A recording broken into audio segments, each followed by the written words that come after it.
Hello, everyone. Welcome to Quest Unplayed, where three gamers plus a lot of guests talk about anything and everything about game and have fun together.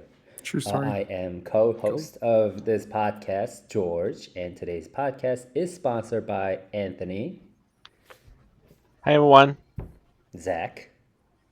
Hi. I'm not sponsoring it, but I'm here.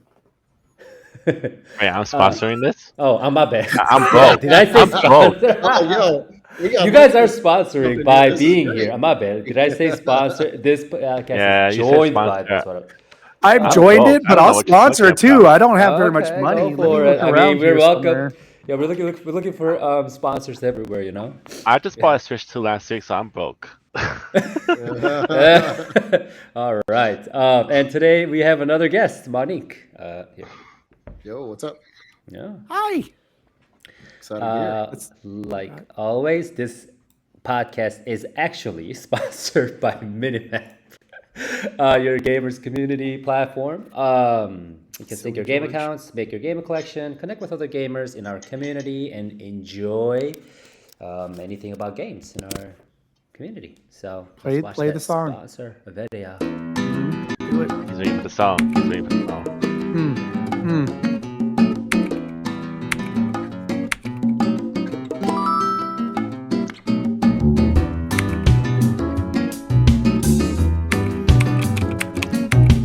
Bom, bom, bom, bom, bom, bom, bom, bom.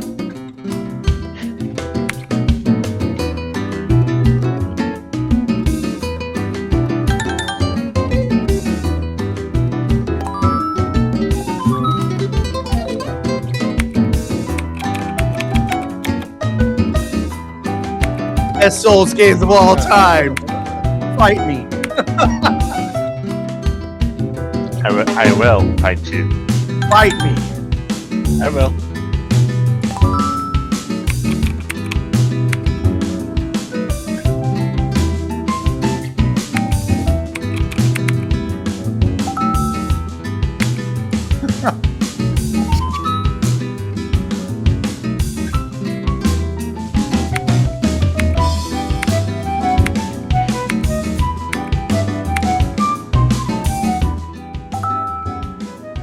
Minimap, your ultimate gaming hub. That's a good ad. I'm in. Was it? I enjoyed it. How many voice actings have you got since that came out? I mean, Like, we got to get that guy for some voice acting. He's killing I it. put him in the video game. I have no. Yeah, Minimap. I actually have no idea who said that Ultimate Gaming Hub thing. I have no idea. Hey, I got a question about that actually. Where did you record your voice for that? Did you have a booth or I have no idea. I think probably here, anywhere. they just hijacked you, put you in a dark room with a blindfold on, and say these words? You're like, okay. No, I was like actually in the middle. I was actually in my office desk in the middle of the afternoon. Everyone is like working. I was like, the Ultimate Gaming Hub. Everyone was looking at me like, what the heck is going on? No. That's exactly what happened. Yeah, so For George to go home today, I guess. yeah, Manik also, if you're also interested, you should probably join Minimap because you have a lot of gamers and, it'd be fun. Yeah, totally. I like the idea a lot. You can actually make something for your game, like a page just for your game. Sick. It's, I'm going to do that. Yeah, it's already up there. And yeah. It's Anyways, a pretty cool place. I'm there. we got you already. Yeah. So Manik, before we begin, could you tell us a little bit about yourself and your game? Yeah, absolutely. My name's Manik, go by Unwise. So I kind of a weird journey getting here. I've obviously been a lifelong gamer, but before this, I used to be in kind of technology startups and did that for over a decade, had a nice run there. And after that, I wanted to really make something that I felt like a younger version of myself would have loved. And like for me, the biggest things in my life have always been music, video games, specifically like creative and buildy, crafty games and strategic games, and super weird, esoteric Eastern philosophy. So I'm like, what happens if I combine all these three into one game? And that's what Future Vibe Check is. It's kind of a love letter to these interests that I've had for my whole life. And really the driving force for me was, if I had this when I was younger, I'm pretty sure I'd be addicted to it. And what the game is in a nutshell, it's an automation game, but you build music. And your factories make music in a way where you don't need to know any music theory. Everything's kind of handled in the background magically with this fancy procedural music system. But yeah, that's kind of what it is in a nutshell. And look at that. I timed it right to the end of the trailer. Oh my gosh. Perfect timing. I just like how he was like, DJ Otter. DJ Otter's in the house. Yeah, did you practice that? Your speech, I guess. It was perfect timing too. Yeah, I did not practice the minute. I just lucked out on the timing. He was like, yeah, but I think I mean it looks like, or from what I hear from what you have just said, it feels like the game is truly your baby. Then I guess because you put everything that you love into one place, and yeah, for sure. I mean, there's a lot of for me it was like I loved all of these new crafting games that have emerged. Even if you go as far back as like Minecraft, where a lot of this idea of like let's build something in a 3D environment started, and then you've had so many types of crafting mechanics, and then you had this emergence of these automation games like Factorio or Satisfactory, where you're like building and building and building to optimize. And I loved all those games, but I always felt like what you built and so how much time you invested in them and what you built couldn't be experienced in the real world. And so music was this kind of like universal thing where it's like, okay, well, if I am building something and I can listen to it in the real world and maybe even share it, that could be pretty cool to explore, that finally the things you build you can hear in a sense. So that was kind of one insight, which is like, hey, imagine if what you built translated. And the second big thing for me was, when we think about some of these automation games and how they scale, like the end goal is always endless growth. And I kind of want to flip that on its head and say, what happens when we like change that to becoming more creative? Like, don't pursue relentless optimization, but try to make something beautiful with your factory setup itself. And that was another big thing that was driving me. And the third was like, it kind of luckily happened that a lot of the optimization in these types of factory games lend itself really well to the beauty of music math and music patterns. Like all music theory is just math and it's just numbers. And so, I started, playing around with that for a while. I think I kicked off my dev journey, I want to say middle of 23. So yeah, it's been about 2 years in dev now, working on this. And I'm loving it, learning a lot, and game's getting better. I'm excited about where it's headed. We signed a publisher in December, so that's been a fun journey too. So yeah, that's kind of where we're at. I have a question about that. We can wait till later though, about the publisher. Yeah. We can talk about it. So write it down somewhere, Zach. Huh? In case you forget. Yeah, in case you forget about the question. Or we could just let him just say it right now. Go for it. No, I'll wait. You'll remember? You will remember? Yeah. Okay. All right. We'll trust Zach. Trust me, I'll remember, because I am a fan of a lot of the publishers' other properties or catalogs.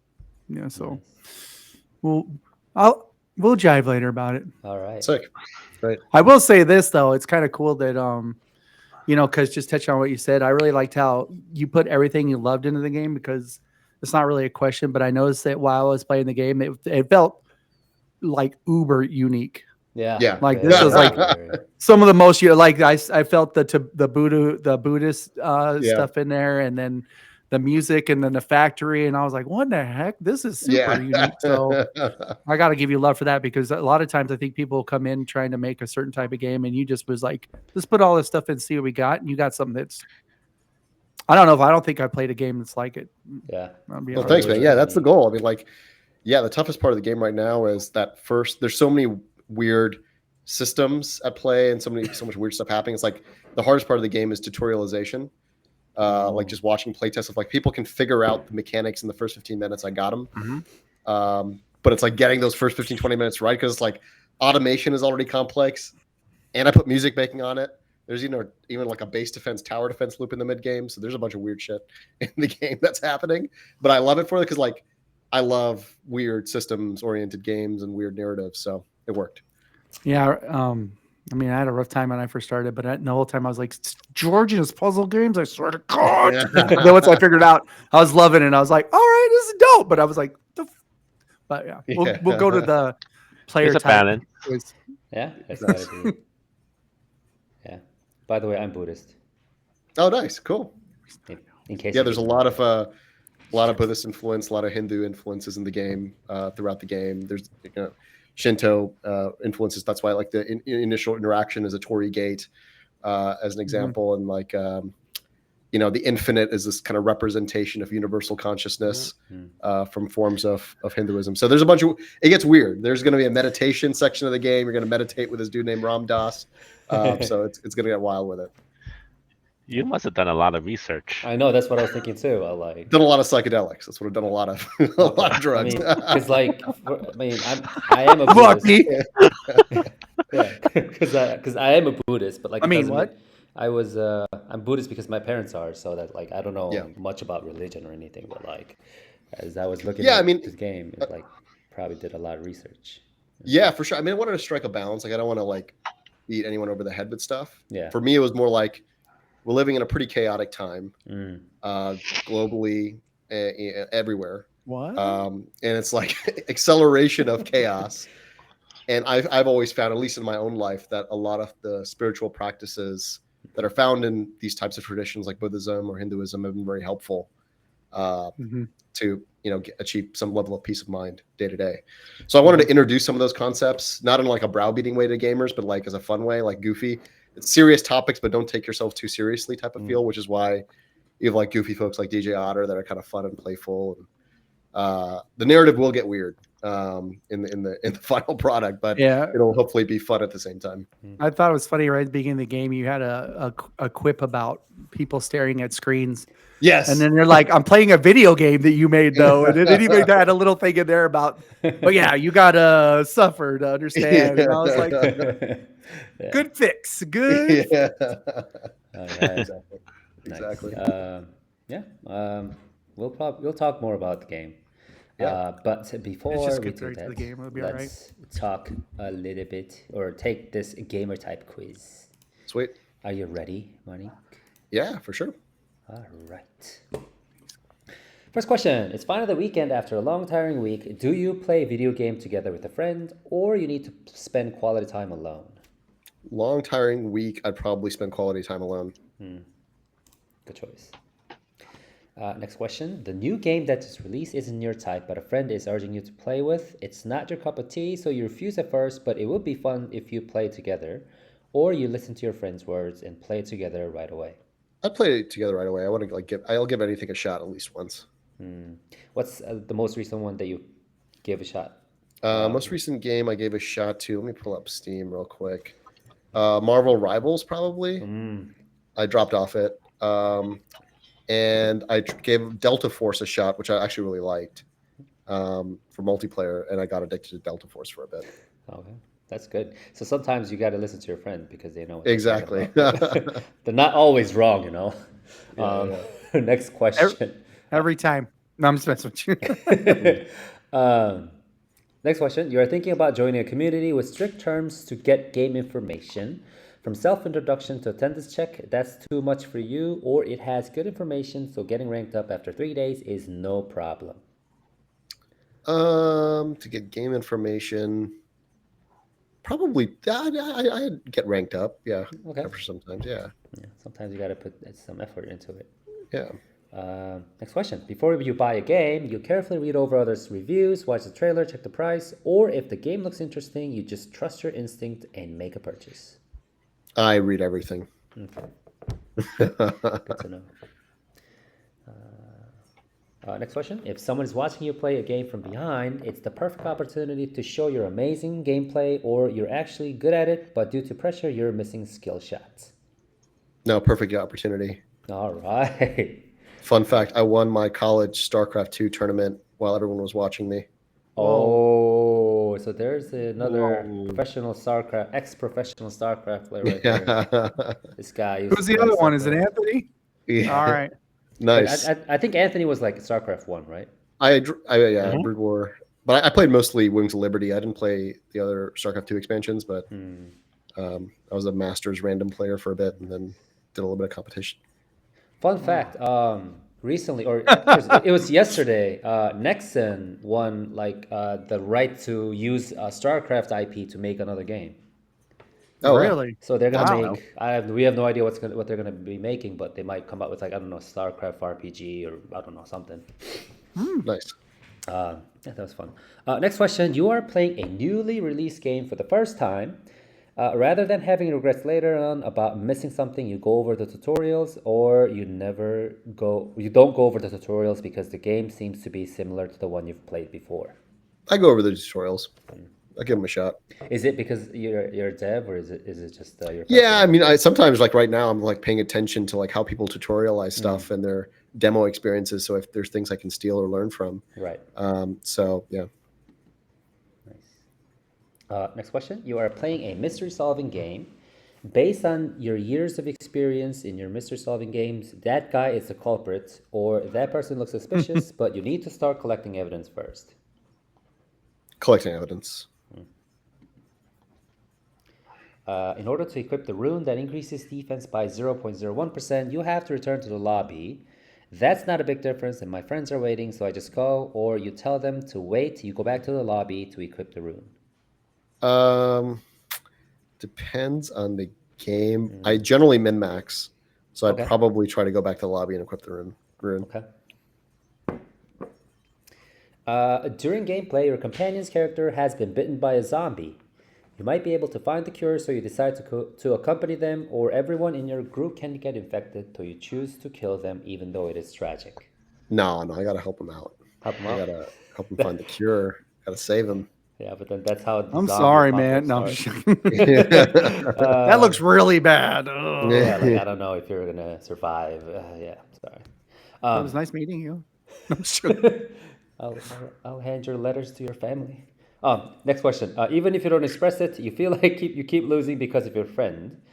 Are they not feeling well? You lift up your friend's spirit, or you send them a link to the character's tips and tricks and suggest that gameplay.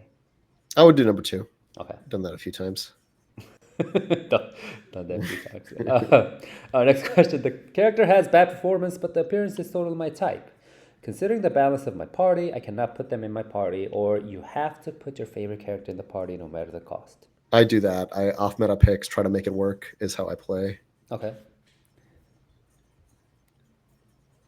Your current desktop is messy with tons of icons, but it does not affect my gameplay, or you hate chaotic things, your desktop is neatly cleaned. Definitely messy right now. Before getting into the game, you search the internet just in case you end up missing achievements, or you have never played a game for the achievements. I've never played a game for the achievements. All I care about is getting good for myself. All right. So does Future Vibe Check have many achievements, or? I have to put them in because the publisher needs achievements in all their games. So Okay. I'm going to do that. How many are you expecting to put? I don't know. I don't know what's average. I'll do a little research on that and see what's like the optimal amount of achievements.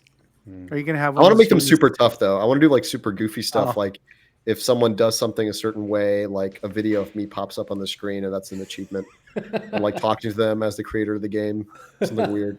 Sometimes I always thought it was funny impossible. when you.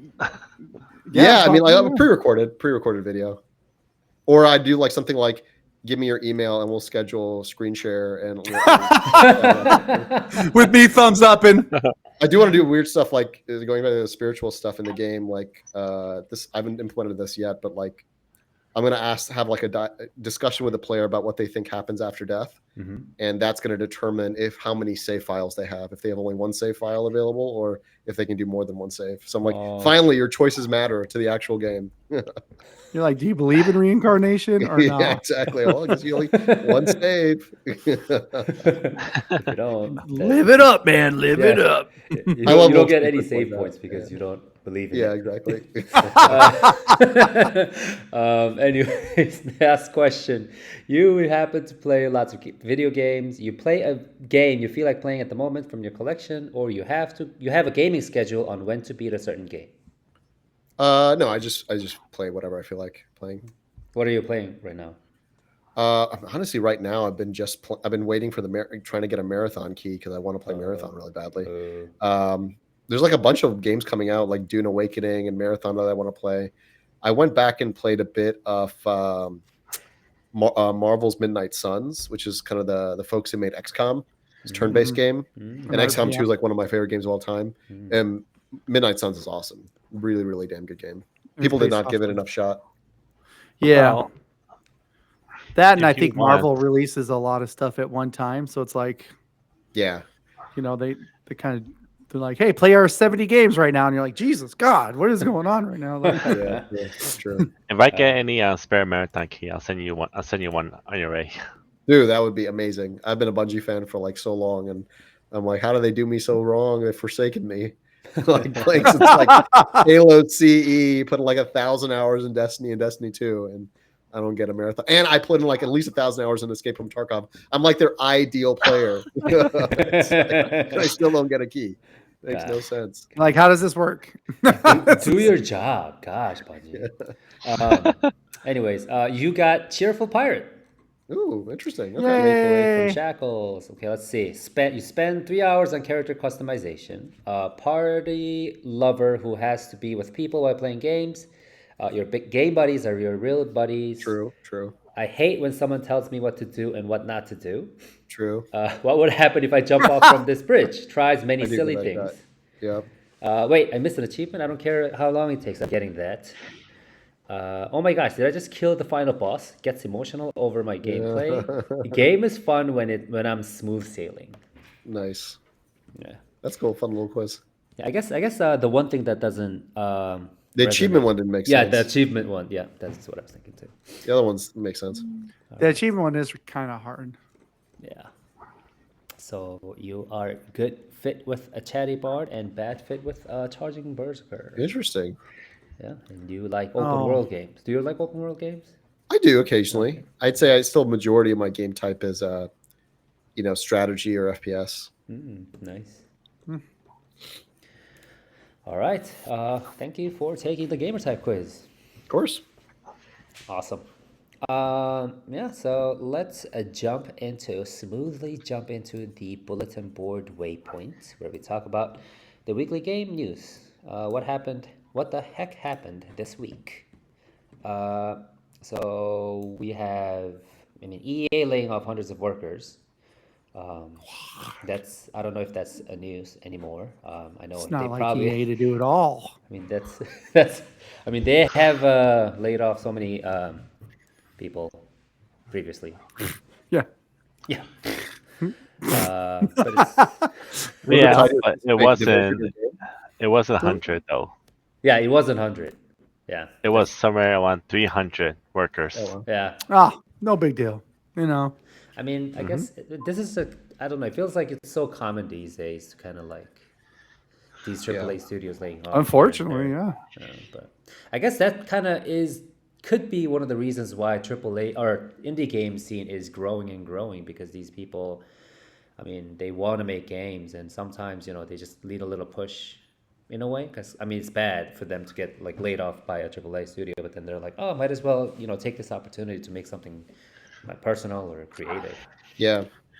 I'm kind of a hippie, but if I say I was a developer or worked anywhere in games, right, and they're like, hey, we'll pay you less, but you get to work on a game you actually like, and you'll have a job. I'll be like, I'll take that. Yeah, no, that sounds good. Instead of, you will do what we say, then we're gonna fire you. I'm like, oh, geez, that's. But what's terrible? What the EA did is they laid off the 100 Respawn Entertainment workers, the original team for Titanfall. Right. Oh yeah. Oh wow. Yeah. Titanfall. Didn't they just announce another Titanfall? No, I thought I saw an announcement for it. that project is canceled. I think the only project is their Star Wars game coming out, the next Star Wars game. Oh, there was like a turn-based one, right, or something? I think it was a turn-based. Yeah. Yeah, it was super interesting. Yeah, those Jedi games from Respawn were great, and Apex, I think, is Respawn, right? Apex, yeah. Yeah. I just loved. All the Titanfalls were just so good. Yeah, for sure. They were good. Like back in the days when it first came out, it was like it blew your mind. Yeah, the movement was unbelievable. Yeah, nothing felt better than jumping on a mech and just like throwing a grenade in it. And you're like, wee! Yeah. Right. If it didn't murder you in midair, just a spray of blood as it calling shoots it down and it comes down from the sky. Yeah, you're like, ah! It crushes your own mech. That used to be my super favorite. cool. I would save my mech, right, and I would run and I would jump on somebody, call my mech down, and then jump off and get into my mech. And I was like, that is an achievement. It was so much fun. Let's be honest. But you know what's funny is like anybody. I mean, most people that are gamers know that EA. I know. I mean, I don't know. I'll just say it. A lot of people are not big fans of EA because they're kind of known for killing studios off themselves, just buying a game and killing the studio off and then keeping its IP. So it's like, what happened, Electronic Arts? Who hurt you? Right. Come here. Come get a hug. They don't want a hug. They just want money. Yeah. They're like, is there money in your pockets? No. Yeah, Okay. exactly. And then no hugs. Just No hug. leave your belongings here and just leave. Bye. Yeah. You're like, Jesus, this is scary. Yeah, but Kind of scary. have you worked in a AAA studio before or any other studios, Manik? No. I mean, as I said, I came from startups, and I used to run a healthcare technology company. Okay. I built that business for about 8 years, and so that was a completely different journey. But I didn't do any coding, so engineering and coding is all new to me. But I ran an engineering team at that company. So I was the founder and CEO of that business for 8 years, and that was like completely different. Like talking to healthcare executives all day is very, very different than making a video game and talking to creatives all day. So you're like the project manager. Yeah, exactly. Was that your role? Okay. No, at the healthcare company. Mm-hmm. No, I was the CEO of that business. So I built. So I was the founder and CEO of that business, and we were about. We were about 60-ish people when I ended up. So the classic like Silicon Valley venture capital stories. Mm-hmm. I went through a part of that. I raised venture capital, built the team, built this company, ended up selling that company in 2021. Then stayed at the company that bought that company for 2 years, and then left to say, you know what, I want to do something so different. And that's where the game stuff started. Nice. It wasn't Genesis, was it? Sorry? It wasn't, the program wasn't Genesis, was it? Because no. Okay. All right, cool. Yeah. We're cool now. We're still cool. Yeah. I just want to find the guy that made that program. Yeah. So if you ever like say if Future Vibe Check goes viral, and if the studio, are you willing to kind of start like your own studio kind of thing, like Yeah, absolutely. I mean, my aspiration is like we're just kicking off the marketing for Future Vibe Check now. We have a demo coming out the end of May, after we do a lot more polish on the first like 30 minutes to an hour, get that super tight. And the cool thing about the game is, since it's music related, like we want to do competitions with streamers. We want them to like recreate music in the game, famous songs in the game, who can make the fastest or best beat. So there's a lot of like cool, like shareable stuff in the game, which is exciting. And yeah, the hope is, if this goes well, like one, supporting the game for a long time, but starting a little smaller studio with, because right now majority of the work is done with me, and I contract out help for another full-time dev, and then some occasional UI support that I need help with. But most of it is still primarily me. And the goal would be use this to start a larger studio and work on the next game, which which is my other dream game idea, which is kind of more a strategy game. Which I'm excited to see if I can actually pull that off. In a nutshell, it's the pitch of that game is all these strategy and RTS games, you're always playing like a nation. Like, I'm going to play US versus this, or I'm going to have a race. I'm going to be Protoss versus Zerg. And so my idea is, imagine if the actual thing you choose is an ideology, and it's called Ideology Wars. What? So it's like, okay, let's actually do, what is this ideology versus that one look like in a game form, based on the look at you economic, with the deep thoughts, and the economy that you have, and the how you influence people. And so that would, I initially was thinking of doing that, and I'm like, that's just so massive scope. It's going to take a long time to make that happen. So then I decided, actually I care about music stuff as my first thing, and then see where it goes. That's dope. Super dope. if it ever grows, and if you have another game coming out, definitely please come back. Yeah, man, of course. Yeah, This for is already sure. fun. Yeah. I mean, see that out of the closet. So you should. No, I'm just There's been a white van outside my house. Yeah. I'm just kidding. Yeah. Oh, yeah. So, Oh. I can't like. I don't want to say this is not a simple, be well or get well for those who got laid off, but it could be like a different opportunity for those who got laid off. I guess that's the only Yeah, I thing mean, I can think say. indie is good. I mean, I do think like AAAs are like feeling the pain where I feel like they had so many people during COVID play games and they Yeah. thought they could just like keep churning out content. And I just don't think you can do that like Yeah, in exactly. games. Like Yeah. you need to use new stuff, and if you're just churning out content, like you're never going to get the virality you want. Yeah. It has to come from like authentic place. It can't be like Mhm. folks in a committee room cooking on the trend and not realizing by the time they finalize the trend is gone. Yeah. That's yeah. That's what Oh, happens. please to a go on. lot of Keep these, going. yeah. I'm digging it. Yeah, because- no, I mean, yeah. Oh, sorry. I was gonna say. Well, you were saying it like the trend and stuff. I feel like that's the whole difference, right? Is they get that money dollar and a sign opposed to like what you're doing with your game, where you put all this stuff you love in it, and like just playing the demo, I was excited for it because I was like, wow, this is super unique. You know what I mean? So Yeah. it's one of those games when somebody's playing, they're gonna be like, wow, this is not normal, but I'm loving it. You Right. know? So it's right. Yeah. And some people won't either, but I think like you have to have the hate and love. Like you can't be Yeah. just like, you can't be just cookie cutter. And I think the AAA studios got comfortable, and the money's just not there. And I think it's going to be a complete course correction Yeah. in the industry because they just like put way too much money behind these projects that are Mhm. never going to be successful. Yeah. Yep. And it's good because then you go back to indie, and I think it'll be another cycle, right? It'll be like then the indies rise, create a bunch of new cool concepts and trends. The AAAs come and try to like make a AAA version of that trend, and then it gets ruined over time, and then back the cycle repeats. Yeah, it's like I always kind of think about it as in like I remember when you would have like a stack of Super Nintendo or Genesis games, you could play them all day, but you could switch them out and enjoy them unless you're like really trying to beat Mario 3, right? Like Right. those games have that feeling that indie games have now versus kind of the whole kind of cold like giant AAA title that possibly costs you over $100. Right. Maybe even more if you're getting the physical one. Yeah. And then it's like, how much are you actually really enjoying this game?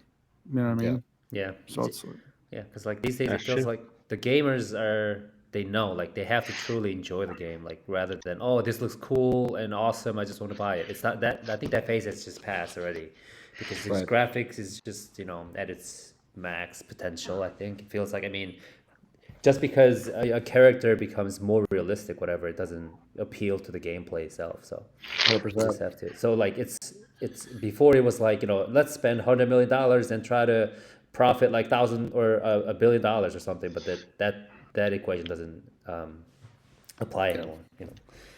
I think too, a lot of times to like anybody who would say that like is not a thing.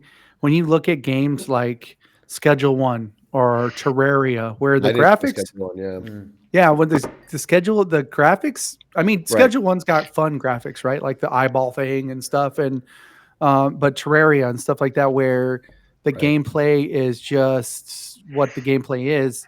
You're not, it's not one of those things where you're having so much fun you don't really, the graphics kind of add to it when it comes to like the artistic value, right? Right. But then on the same tip, it's like, wow, okay, I got this dude who's completely modeled like he looks super realistic, but I'm turning around in corners and picking up boxes and yay me. But Terraria and stuff is killing it, right? Like Yeah, for sure. it's still one of the biggest games out.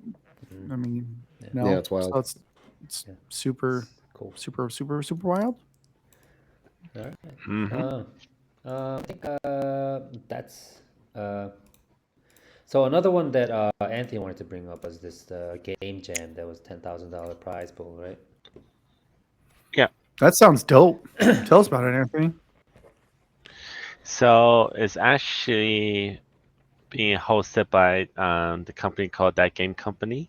If you know, they made Journey, Oh, cool. the music adventure game. Yeah. That's like MMO in a way, free to play. So they're hosting the game on the game jam, and like George said, it is, was it 10,000? It feels like, yep, that's what he said. That's a Hold pretty on, let good me just chunk of double check. change. You know what I mean? We got to get numbers right. I know it's actually well, it actually depends. So they have 3 criteria like best overall, best gameplay, best visual design. So best overall gets 4,000, best gameplay gets 2,000, best visual gets 2,000, and community voice gets 2,000. So So yeah. they choose 5 winners then. Yeah, so with the $10,000 prize pool, Yeah. I guess. Yeah. Also, your game will be also, if I recall, it will be part of a live event as well. It'll be showcased at the game festival in July in Shanghai. Cool. Oh, nice. Convention. Manik, get That's your pretty cool. stuff ready. I know, right? Well, I was about to say, No. have you ever done a game jam? No, never done one. Oh man, I swear every time we get a Ooh. dev on here, there's like, Yeah. we're doing a game jam. And I'm like, I really just want to be a part of these game jams. I know, just want to sit right? back and be like, Yeah, a lot of the devs that we get, they talk about their game jam experience, how they get all this tremendous feedback from other developers because like you are still a team in a way. Yeah. In the same Yeah. industry. So exactly, they play your game, they're like, oh, I like this, blah blah blah, That's and like cool. I would give you totally do that, feedback. yeah. And That's you awesome. get to help them also as well. Check Right. out their games and And play. then some good games come out of game jams too, because like they just like, oh, this idea looks cool, and then they just want to build on from there. So That's awesome. Yeah, I'll have to check that out. and then Yeah. too, the kind of the cool thing, or is it? So I have a question about this game jam. Is this game jam like, is it a normal like, 2-day? You know, like it's usually a weekend. Is it, or is it longer? Does it say? It is actually, so submission is open now. You submit your games, and the deadline is June 8th. Okay. So it's a So little they bit give- longer than a. So they give you basically it's like a virtual game jam. Basically, they make you get the product, blah blah blah. You get it all set up. You submit it before the due date. Then they have a voting time period where people vote on the games. So it's kind of like any of their game ceremonies in a way, because they submit it and then they, or like game GDC or something like that. Where they Yeah. have these like list of games that they have, and then they start voting for it, and then see which game is the best or has like a good potential. I'm gonna say, that'd be super fun. Is that what they do at GDC? No, GDC, Like, imagine. Yeah. Oh, I'm sorry. Go ahead. No, GDC they have judges and stuff, so they don't. It's not like 100% like random like games coming in, but it's more. I think I say- this one they also have judges, also like people to judge the game, because so far from what I can see, 205 games has been submitted so far, starting yesterday. That's when it opened up. I think I don't know why this just popped in my head, but how cool would it be if they just had a bunch of teams doing like a game jam, kind of like a convention, and then on a certain day they just open up everybody for a bunch of people to come in and play the games. You know what I mean? Like a big. How cool would that be? That'd be dope, right? Like for them to come sample that game, the games. I mean that's what like PAX season stuff is all about. You get your game ready and you have a booth and you get to test out and you get the people play your game to see what they like. Yeah, but I was just thinking, like, what if it was just like a giant game jam and then people came in, you got to play whatever this team made in like a couple of days. Reality show? Talk to me. Like game jam, but people are starting to get kicked off the team. Like, you've got to go. And he's like, you guys will never make the game without me. Oh, like you want to have like 24 teams compete. Yeah, and then people come in and they're like, "This game was okay, but I thought it could be better." And they walk away. All fancy. Wait, I got a question for you, Monique. So, do you have any plans to participate in any of these real life events like PAX East or any of the indie game festivals? Or Definitely. I mean, we we want to showcase the game at a lot of them. Hopefully this year. One of them that's coming up it's online. It's not in person. It's called the Mix Showcase. So that's coming up soon. That we'll participate in. That's part of Summer Game Fest, if I recall. The Mix. Yeah, I think so. Yeah. Nice. So we're trying to get in there. There's a 6-1 showcase in May that we're going to be part of. And so there's a couple of them this year that we want to see what we can go to. I kind of want to go to one abroad. I'm in New York right now, but I kind of want to go like somewhere else. It'd be kind of fun. Korea. I would love to. That'd be great. I would always want to go to Korea. Korea is way George is the mascot of Korea. It's like Korea. I'm like, I'm coming, George. Calm down. I gotta get all these people to Korea. There's actually a big one happening in May in about 3 weeks or so called PS4. But in August there's one like that's dedicated to indie games. So I don't know if you want to check out BIC. Nice. Yeah, I would love to go there because I actually feel like since the game has so many like Asian aesthetics that I kind of want to make sure that it's. What's weird is outside of North America, when we look at the wish list of the game, the second highest area of wish list is Japan, which is so surprising to me. I did not expect that at all. Some like the Japanese publication picked it up when it was announced, and our second highest wish list by and it's pretty close to the US is Japan, which is odd. I could see that though, because that game, I could see that really kind of vibing with people in Japan. Yeah, I used the word, huh? I could see it also. And it's great because like one of my favorite games of all time is this game called Jet Set Radio Future, which is a dope game. A lot of Japanese devs and Japanese aesthetics, and like the main character of Future Vibe Check, like aesthetically is like an homage to the main character of Jet Set Radio Future, like some similar color palettes and stuff. So that made me happy. So that was cool. Yeah. The design looked very, I'd say, jet setty for your character, like very like the kind of the shape of the head and the little robot guy that's floating around with you, and you're like, all right, look at this little fella. Awesome. So so if you are interested in that game jam, it's called what's the title of it? What is it called? That Game Company's Game Jam. He's like, Game Jam. That Game Company, games is on itch.io. It's on itch.io. Yeah, it's on itch.io. So if you guys are interested, you do a spin-off with DJ Otter. Yeah, that'd be sick. Yeah. DJ Otter Annex or something like that. I need to make like an AI avatar of DJ Otter and like throw him on ads and stuff. That'd be kind of Go for it. Do it. I'll definitely click that. I mean, he's right behind you. Like, I can't stop looking at him. It's like, I'm just waiting for him to actually start mixing. I know that's what lights are going. Exactly. I'm like, go DJ Otter. Yeah. I think. So let's jump into the companion waypoints. We're talking about Future Vibe Check a little bit more. And before we do that, let's watch the trailer with music because music is essential in this game. Sweet. Let's see DJ Otter.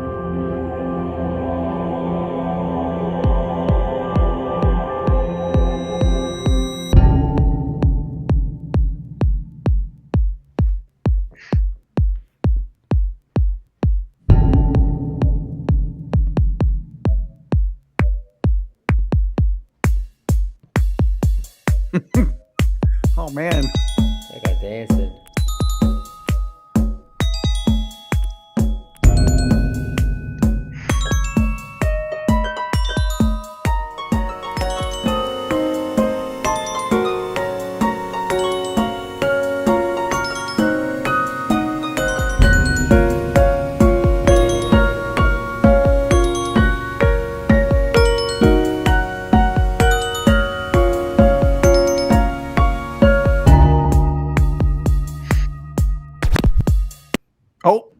Oh, there he is. That's a DJ Otter.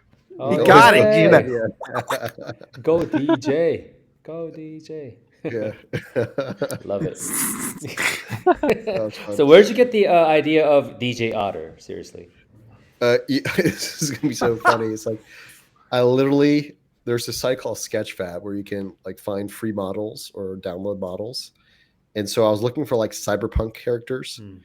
because I was trying to go for like the aesthetics, or like trying to go like cyberpunk, but like Eastern aesthetics, like cyberpunk with Dharma. And I came across this model literally called DJ Otter. And you know, I'm like, oh my god, there's this Otter who DJs. This is such a slam dunk. I was looking for like some critter like thing to be the representation of like the teacher in the game. And originally it was going to be you know, an animal that was a little bit more significant to like Hindu mythology, which is like a tiger. But I couldn't find any tiger models that like look cool. And I couldn't model like something from scratch myself. So I'm like, I if I can repurpose this DJ Otter model, like change the textures, change the shading to make it more of a toon shading, it could be a really cool element in the game. And then I just kind of went with it. And the file name was DJ Otter. And I'm like, do I need to come up with a name, or do I just literally call this dude DJ Otter? And it just stuck. So I mean, winner, chicken dinner. You know what I'm saying? Now we get to enjoy DJ Otter in all his glory. Exactly. Yes. I'm glad you didn't go with the tiger. I'm just telling you right now. Yeah. I'm sure the tiger would have been cool because I would have never known about DJ Otter. But now knowing my choices, it's because like Otter's like amorphous. Like you can't like, no one has like a super strong emotion. Or like, are these guys like mean? Are they cuddly? Like there's just like they're cute for sure, but like you can put your own feelings on them. Tigers, I feel like you can't as much. Like as long tigers as you are don't intimidated.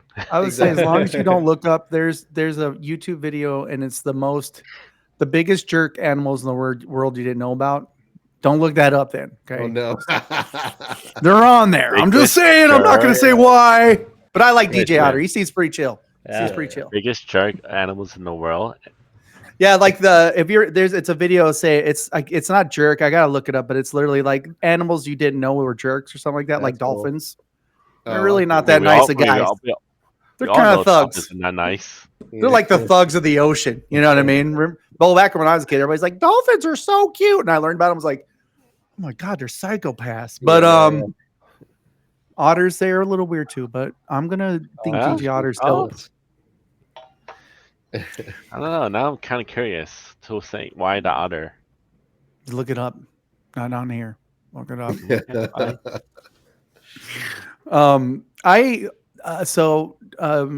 Just kind of breaking into it. What did you have to give, or did you get that? Did somebody make that song for you at the beginning, or because I noticed you put the royalties on it, or the name of the person and stuff? Yeah. Or like, how did that come about? Because I've that beginning part of the game where he's like walking. I was like, oh, that was like a great intro. Yeah, thanks, man. Yeah, so that's a song by this artist named Akira the Don, and he does a bunch of kind of made his own genre of music called Meaning Wave, where he takes old like philosophical lectures or folks like that. That song is the voice is this guy named Alan Watts. Akira the Don.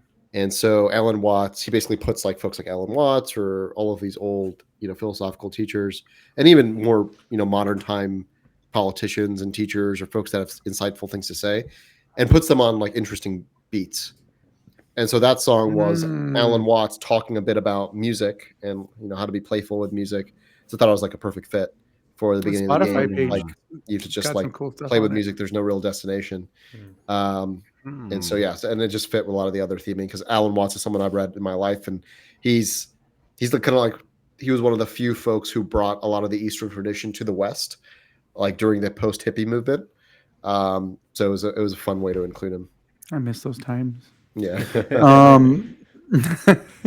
Yeah, I was just like, man, because I saw you but I've never heard that song before. But I saw George shake his head. But when I was playing, I was like, oh wow, this is dope.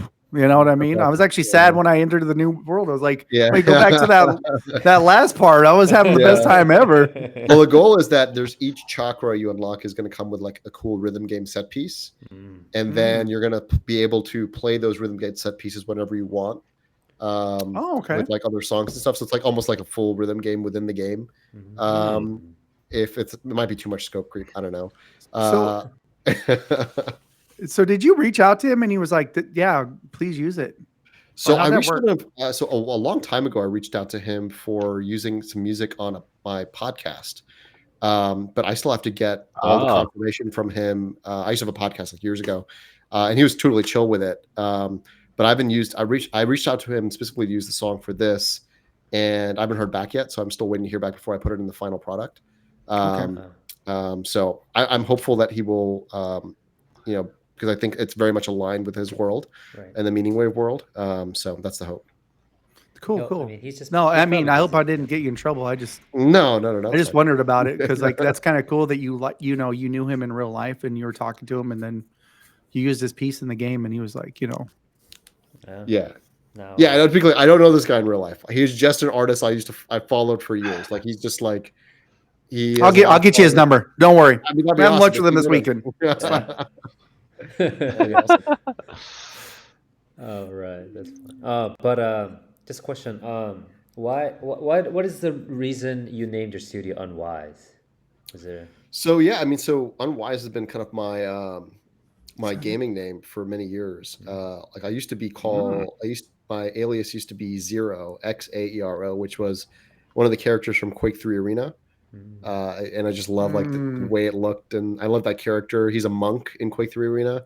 It's kind of weird, like thinking back on it now, where like I liked those aesthetics when I was like super young in Quake 3, and so I picked Xaero at that time, and my brother was Unwise, and then we switched. He became Xaero, I became Unwise. So we played with each other, and like I don't know, it was just over time we started using each other's aliases. And Unwise is like this weird like play on like, hey, sometimes you have to like wander through something that might seem as unwise to develop wisdom. Like you need to fail a bit and figure things out on your own, and go on uncharted territory, which might be perceived as unwise to actually develop anything real or of substance. So it's kind of playing around with that concept in the word. I love that. Yeah. Kind of like I can't remember if it was Buddhist or whatever, but this says you can't fill a well that's already full. Yeah, that's a good one. That's great. Yeah, I tell people that all the time. Like, that's fine. You can't get any smarter if you think you're the smartest guy in the room. Yeah, 100%. Exactly right.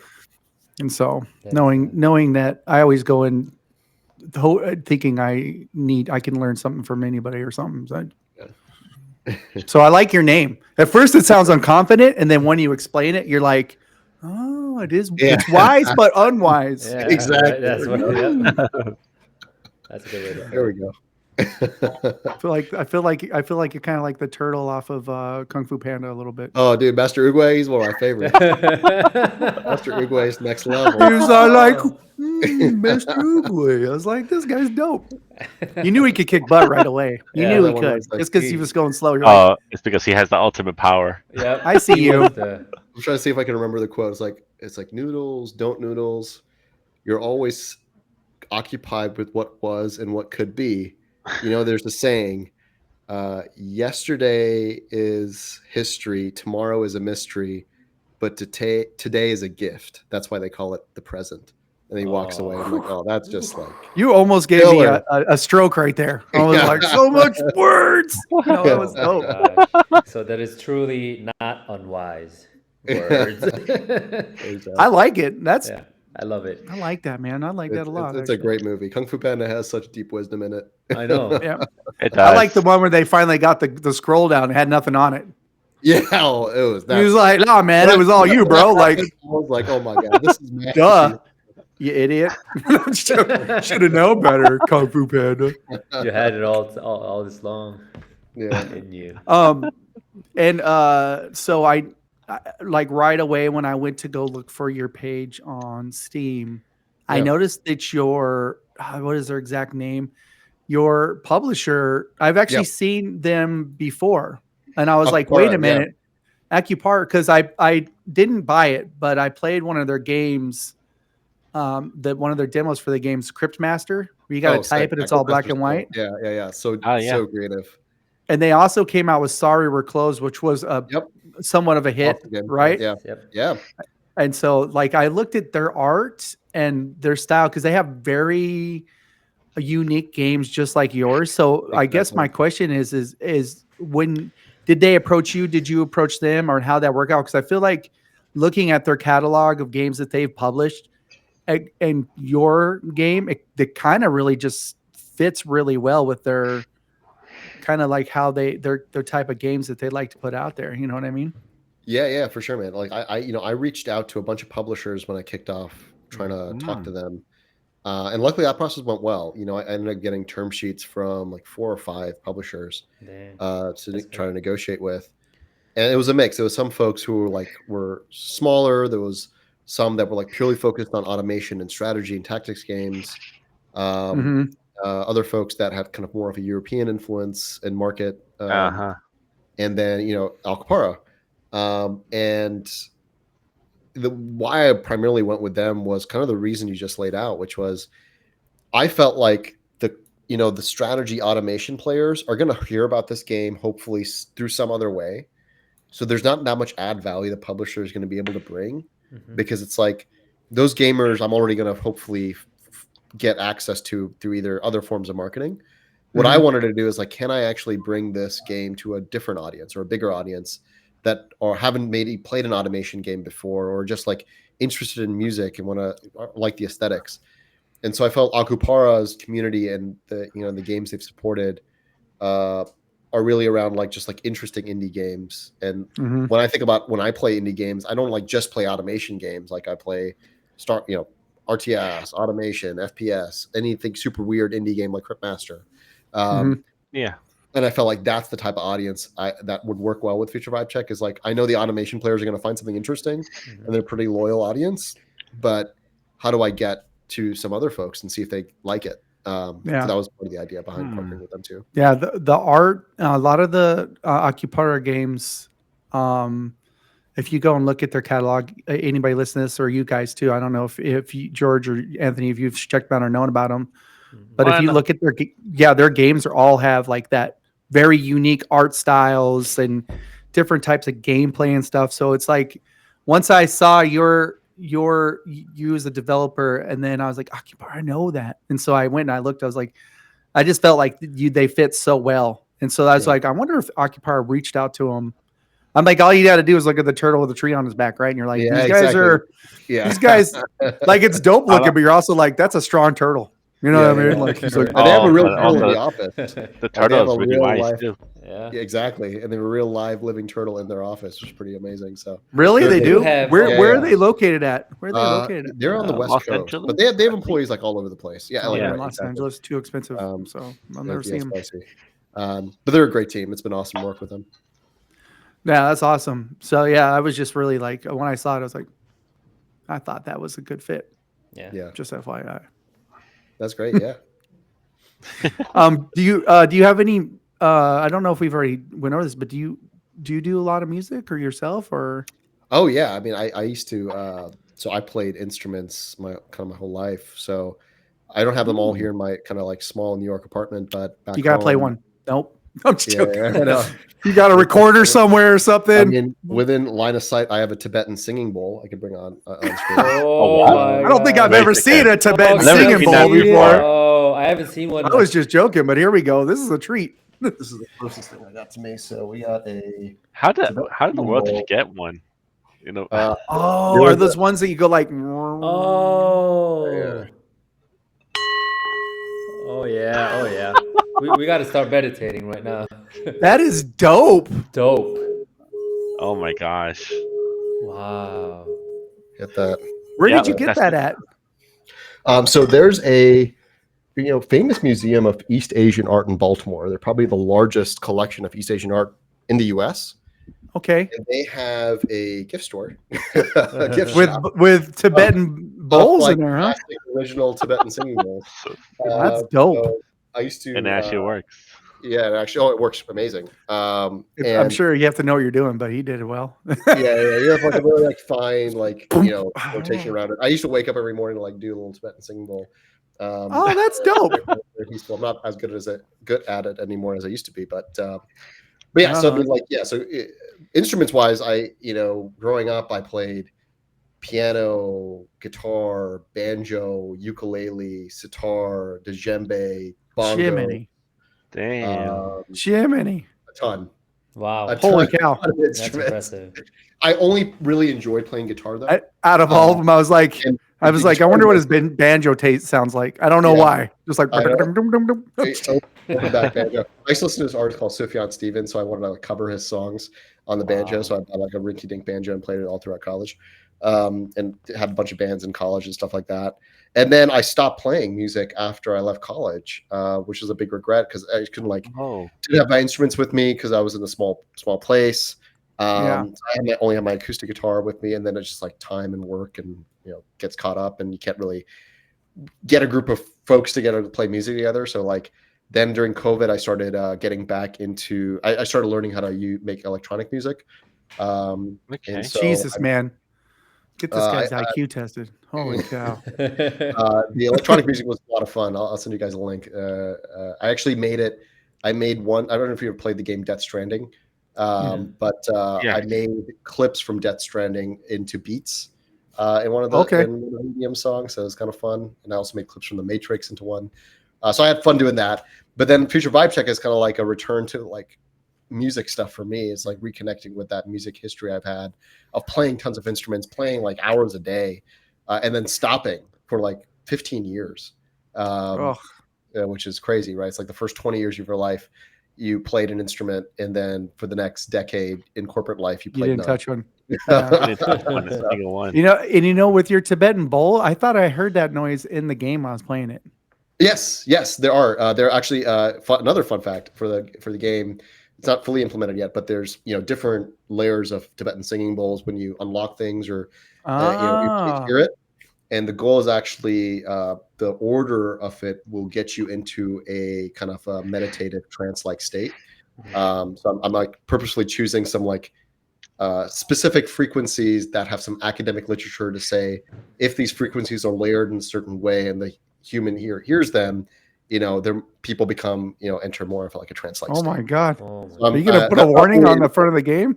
No, that's all subliminal. Could be a trance like. You might get enlightened. Yeah, your soul might leave your body. I don't know why, but George hasn't been to work. Where is he at? He's like, I'm like, I think he's entranced. I don't. His soul is slowly coming back. So yeah, no, you're right. There's Tibetan singing bowls in there. There's songs of gongs. The voice you hear at the beginning, all those voices are actually monks chanting Om, but kind of cut up and reversed and lowered pitched in a bunch of weird ways to produce those weird sounds. And the language of the game. So the language of the game is all based on kind of one phrase, it's just cut up in a bunch of different ways. That's really interesting. Yeah. That's pretty crazy. It's like, that's pretty cool. It's like Star Wars level stuff, where they took a bunch of different languages and slapped them together and go, that's Ewok. And you're like, E-Chub? No, This one's been fun with the game. It's like any weird idea I have, I'm just going to do it. Fuck it. Like there's no one could tell me not to do it. And I think that's kind of reason why when I was playing, I was like, this is definitely something different. You know what I mean? We play a lot of games and I'm like, okay, it's cool. But I played yours and I was like, what?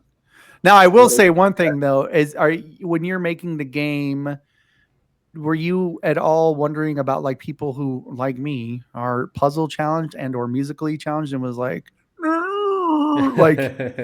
because I know when I first started it, I was like, what do you mean take the wire out? Like I was getting so bad. George knows me. I'm like, you buttons. Like I almost messaged George and was like, hey, how do I do this? But I figured it out sooner or later, which I'm very proud of. Yeah, no, I mean, this is the weakest point of the game right now. I'm terrible with UI UX.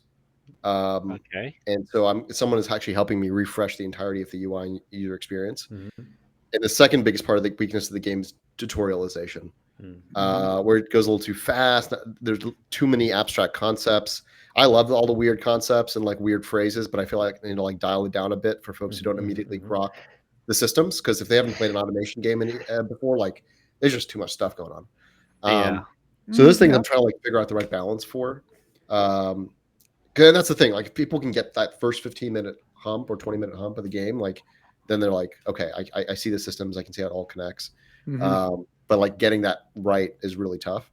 For this game specifically, it's because it's like I'm doing something tactical like building, but it's music, which is like more ethereal. So I'm like trying to like find the right balance of how to make it connect.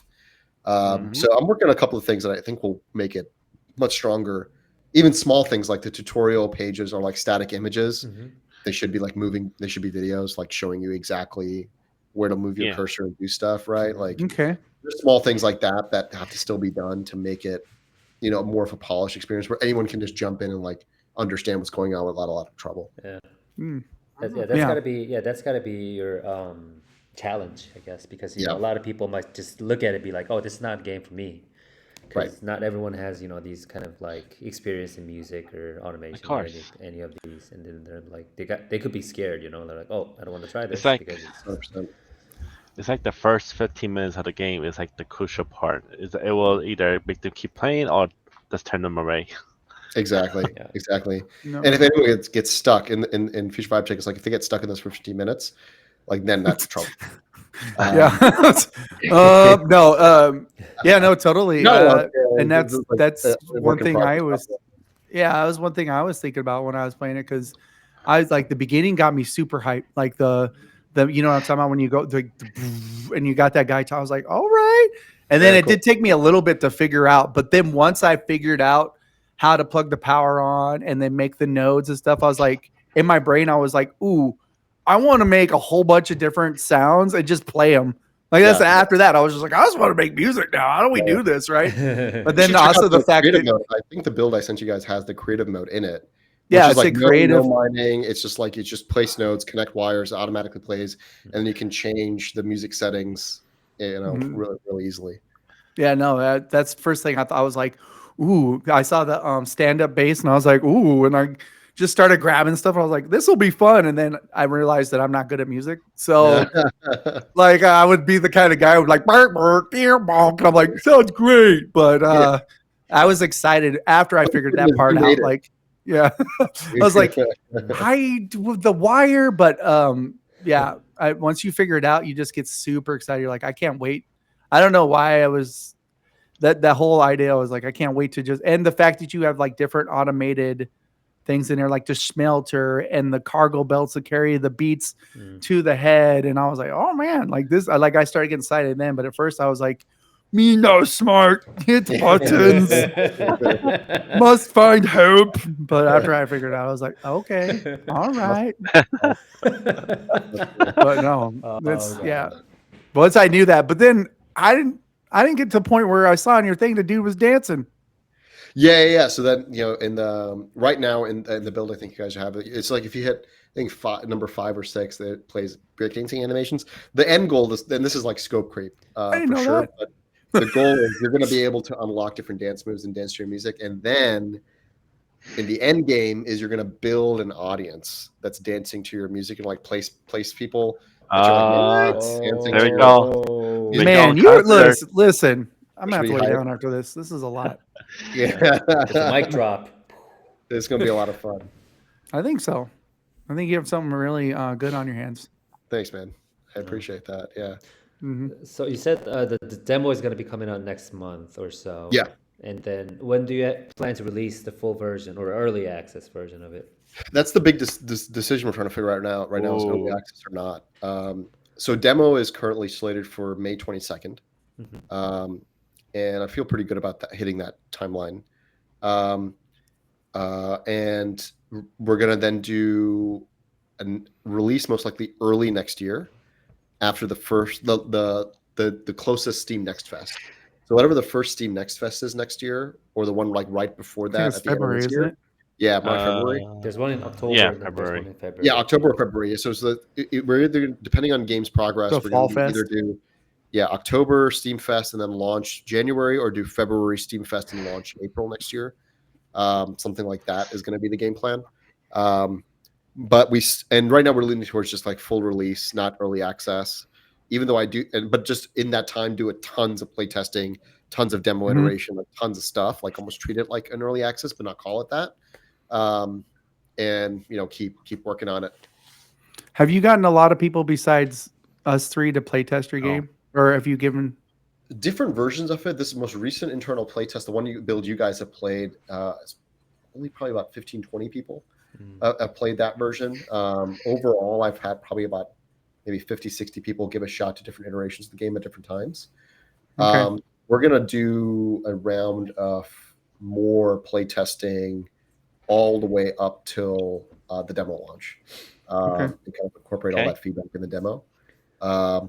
But that's the thing with this is like, yeah, I want to do as much playtesting as possible now to just get that tutorial right and get the economy a little bit more balanced and just get that first couple of hours really tight.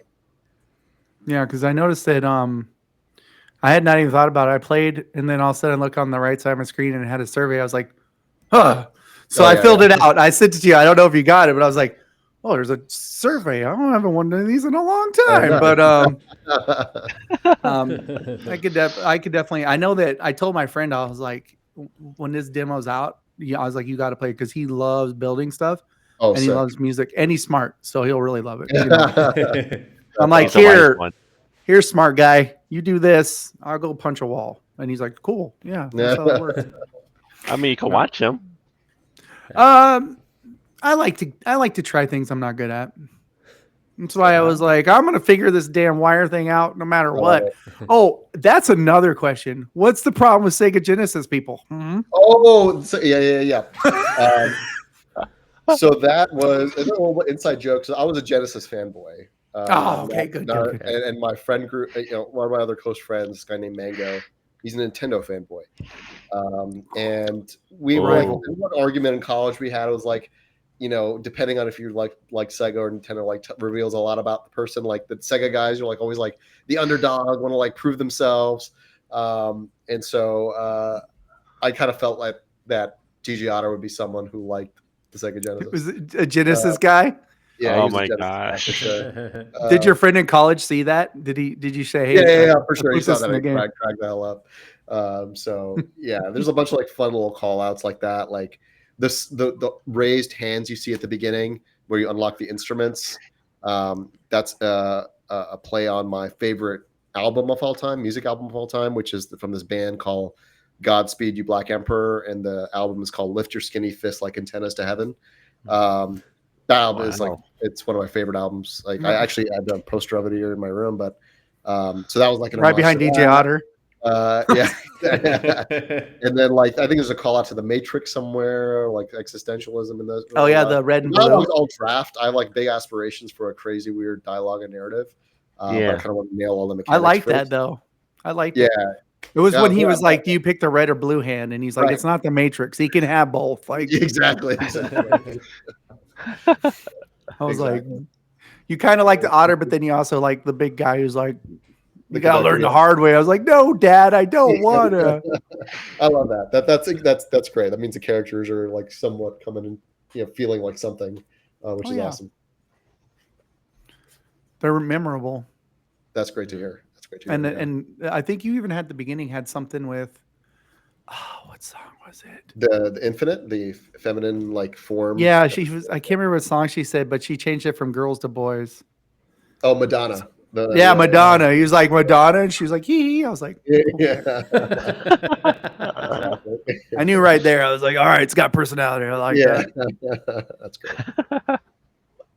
But yeah, I had to ask about the Sega Genesis thing because I like both, but I was like, Sega Genesis, I always thought kind of got kind of bummed because they had so many good IPs and so many good ideas. And they're just like, once that, what was the one that got shut down? Sega Saturn. Oh, I loved the Saturn.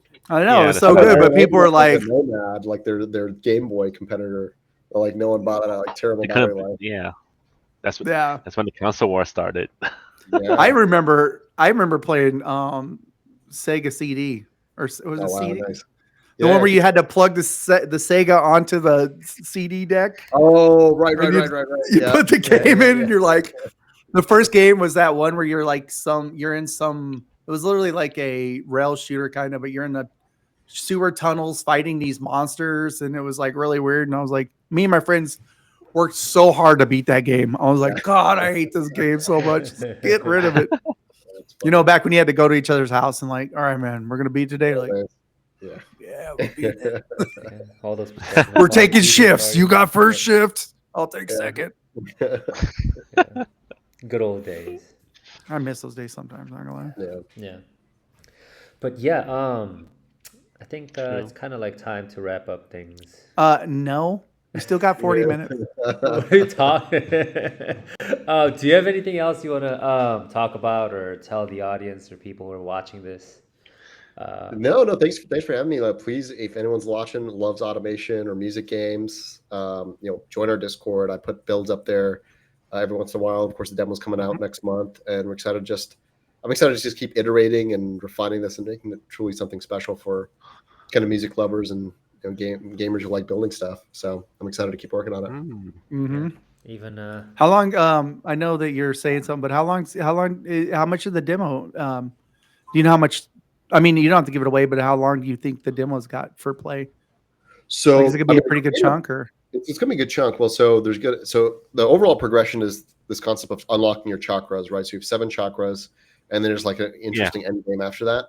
The demo is gonna be like 2.5 of those 7 chakra of progression, but then it's also gonna have the creative mode and allow you to play with 5 instruments total in creative mode.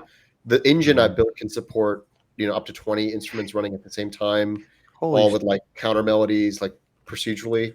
But like procedural music engine is actually the thing I'm really proud of. You're gonna be, I mean, that people can sit in that and like do cool stuff for a while. But I think to play the demo, I think most players will take probably 3 to 4 hours to get through it. Wow, that's a good chunk. So 21 instruments, it shuts down. It just won't become. It might like drop notes. Like it won't be as consistent. It won't be as. It'll be overwhelming. Yeah, I mean, 20 is a lot. Like I'd be happy. Yeah. I'd be proud if I got 3 or 4. Yeah. I'm like, look, I did something, Dad. And like, you just make your own music.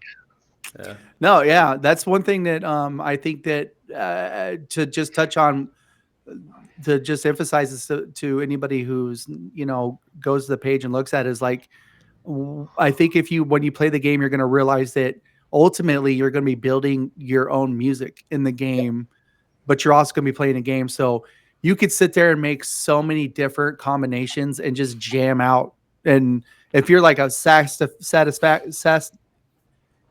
can't say it right. The satisfactory, you know what I'm talking about. The factory games and stuff like that. But then you also are a fan of music, plus that whole unique twist on it with like the Buddhism and stuff like that. Yeah. Like I could see it just being really one of those things that if you're really into that, you're just going to want to play it for hours, to be honest, to be 100% honest. No, but that's actually my fear right now is I get grows a beard. He's like, I've been playing this for years. That was actually that was the biggest revealing moment for me, is like when I started playing it, I think like 2-3 weeks ago, I was playing a build. And I got addicted to my own game, and I like. That's a problem. And that was like never do your own supply. Really good, yeah, exactly. I'm like, and then I got worried. I'm like, there's gonna be some people who like of my who, going back to this idea like what I would play when I was younger. If I had this when I was younger, I'd be playing it like a ton. It would not be good. Yeah. Well, you said at the beginning you wanted to make. That's what you wanted to make. Yeah, so you could throw your hands up, like it's alive. Yeah. Maybe let's put that warning in. Oh, you've been playing too long. You should take a break.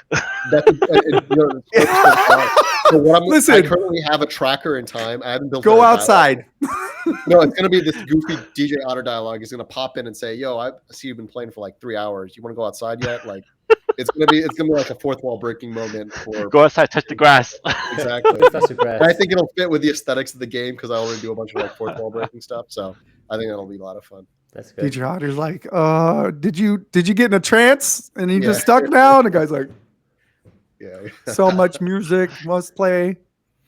That's but I mean, it's kind of cool about that too. Is you said I can't wait. I couldn't stop playing my own game. I don't know how many devs we have on there is like, listen, I've been playing this damn game.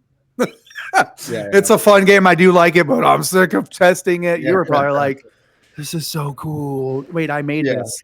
Exactly. Yeah, it's like music. I was like clicking around, like making new music. I'm like, this is fucking great. Even DJ Otter probably popped up in your brain like, hey, guy.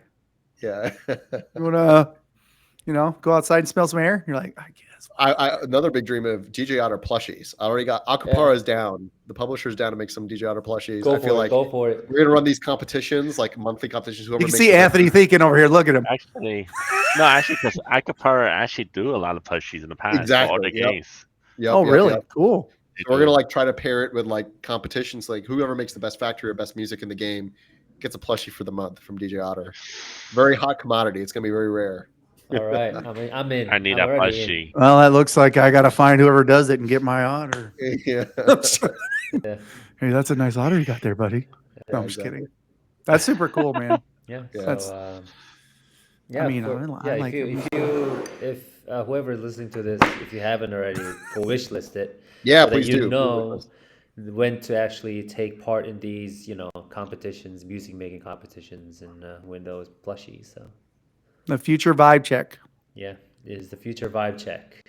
When you literally type future and vibes, pops it. The only one. So good job on that. Yeah. So yeah, thank you for coming. We actually It was appreciate. It was a ton of fun. Thank you, guys. It was a Yeah, lot of I fun. loved having you on. Yeah, It was dope. It was just so Thanks, much man. fun. I feel dumber now, but thank you. No, it was a great question. No, you feel unwise. Yeah. I Oh, feel unwise. You feel There you go. unwise. God dang it. Look at you, Anthony. G-Many Christmas. Okay, so yeah, thank you. And I mean, the door's always open to coming back. So whenever you feel like coming, There's a door? yeah, we gotta. No, you have a closet. To have classes. Yeah, so please come back. I got to feed him. Thanks for reminding me. All right. Thank you, everyone, and we'll see you next week, hopefully. Peace. Yep, hopefully. you. Yep. See ya. Bye, everyone. Bye. Bye. You always do this. I hate this part. It's the dumbest part of the whole show. I make friends and then George takes them away. Gotta do it. Such a